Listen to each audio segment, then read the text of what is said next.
एक समय की बात है। एक छोटे से गांव में एक साधारण लड़का दीपक रहता था। दीपक गरीब था, लेकिन उसकी आंखों में सपनों की चमक। उसके पास पढ़ाई के लिए किताबें नहीं थी, लेकिन वो हमेशा नए नए ज्ञान की खोज में रहता था। एक दिन जब दीपक जंगल में लकड़ी इकट्ठा करने गया, उसने एक पुरानी चमकदार कलम जमीन पर पड़ी हुई देखी। कलम में एक अनोखी चमक थी और जब दीपक ने उसे उठाया तो उसकी आंखों में चमक आ गई। जैसे ही उसने कलम को हाथ में लिया, उसे अजीब सा एहसास हुआ। ये कलम किसी साधारण कलम से अलग। घर जाकर कलम से कुछ लिखने का फैसला किया। जैसे ही उसने कलम से शब्द लिखना शुरू किया, चमत्कार होने लगा। जो कुछ भी दीपक ने लिखा वो सच हो गया। उसने सबसे पहले अपनी गरीबी को दूर करने के लिए लिखा और अगले ही दिन उसके घर में चमत्कारी तरीके से सोना और धन भर गया। दीपक ने अब इस जादुई कलम का उपयोग गांव के लोगों की मदद के लिए किया। उसने सबसे पहले गांव में पानी की कमी दूर करने के लिए लिखा।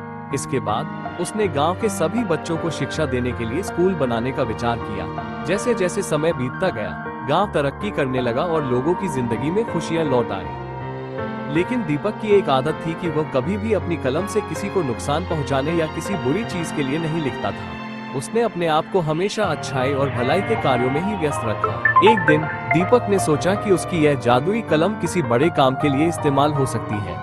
उसने कलम से लिखा कि सभी लोगों में समझदारी और दया का संचार हो, ताकि कोई भी बुराई और अन्याय न हो। इसके बाद जादुई कलम ने एक और चमत्कारिक बदलाव किया।